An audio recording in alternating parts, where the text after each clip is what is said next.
Speaking of Senado, nako, eto Chiki, kasi ang inaantabayanan natin ay yung sinasabing pagbubukas muli ng Senate Blue Ribbon Committee hearing Bukas! Oo. Abay, tuloy ba? Diba? Tanungin natin Parang mamaya. Hindi ata. Hindi na ba tuloy? Alamin natin, Okay, sige. Mula kay Mobile Journal Ray Vicente. Hi Ray!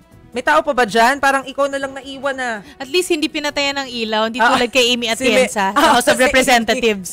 Pinatayan ng ilaw sa Kongreso. Yes, Ray. Anong update dyan? Tuloy ba? O hindi? Magandang gabi, Chiki Maricel. Actually, tuloy na tuloy pa rin daw yung magaganap na Senate Blue Ribbon Committee hearing bukas. Pero kanina kasi ay sinistindi nga yung session dito sa Senado para siyempre magdalamhati.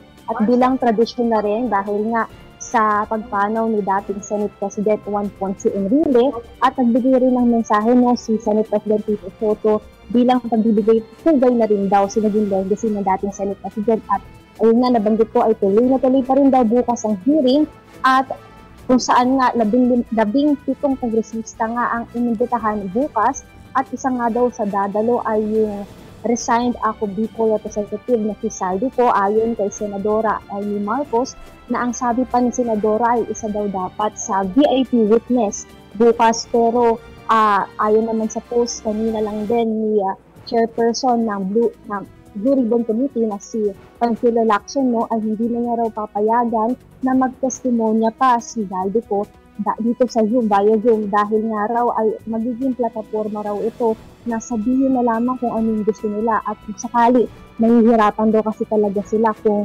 na-cite in contempt no? At ang sabi pa nga raw ni Senator Panfilo Lacson ay marami din daw ang dapat abangan at hindi dinagdag din ni Senadora Amy Marcos na marami daw ang babaliktad bukas kung saan yung mga kongresista na inimbita nga bukas ay lilinawin daw yung pangalan ni dating House Speaker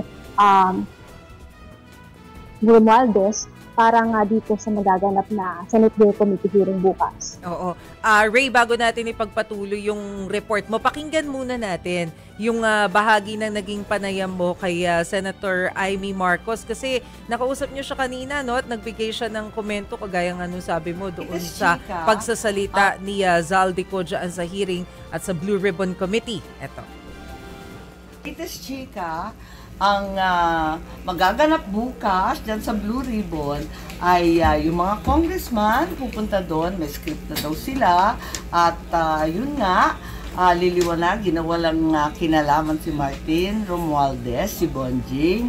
Pagkatapos noon, a-appear rin si Congressman Toby Chanco. Confirmed na siya. May karagdagang ibubunyag. Pero hindi ko inaaway mga congressman, napag-utusan lang yung iba dyan. Wow, so may confirmed na napupunta pero may napag-utusan. Ganon. Ray.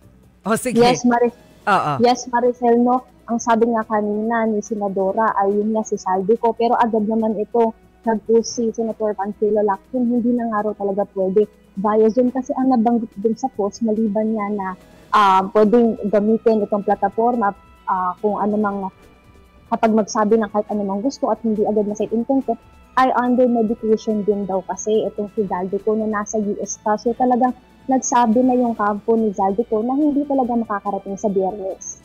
Pero tama ba kapag kasi yung mag-i-invite ka sa Senate hearing for example nang mula sa ibang sangay kasi ang pinupush nila 'di ba yung interparliamentary courtesy. So yung mga congressman kailangan nilang manghingi muna ng permiso mula sa House Speaker. Ganun ba?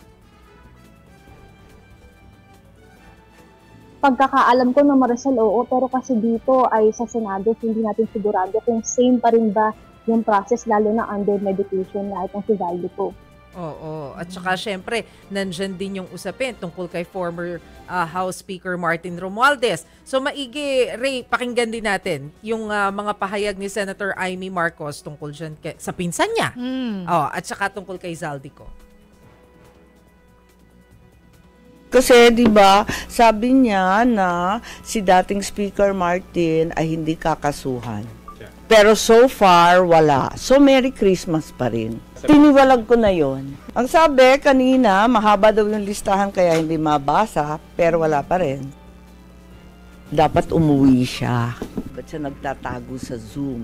Higit sa lahat, bakit? Mas paniniwalaan siya kesa sa mga testigong humarap. Pero hindi ako sigurado ha, ito lang ang latest chika na na-convince siya na umapir ng Zoom. Pero may duda pa rin ako kung talagang matutuloy. Ayun. Pero hindi na, di ba? Hindi na mag-zoom, sabi ni Senator Ping. Oo. Yes, Chiki. Baka kasi malito yung mga nanonood sa atin. Oo.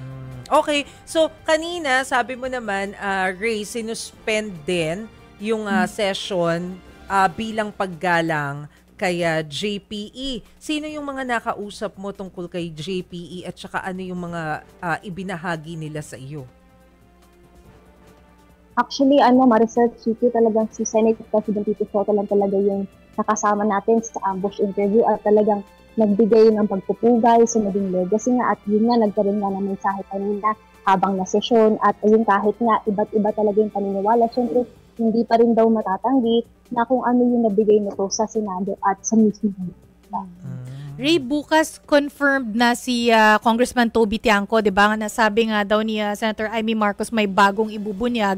Tapos paano yung witness, yung very important witness na sinabi ni Senator Ping Lacson na meron siya, bukas din ba yun? Actually, Chiki, ang nauna talaga nabanggit ni Senadora naman ay si former House Speaker Martin Romualdez, yung very important witness. Tapos naging si Zaldo ko, pero ito na nga, hindi na nga.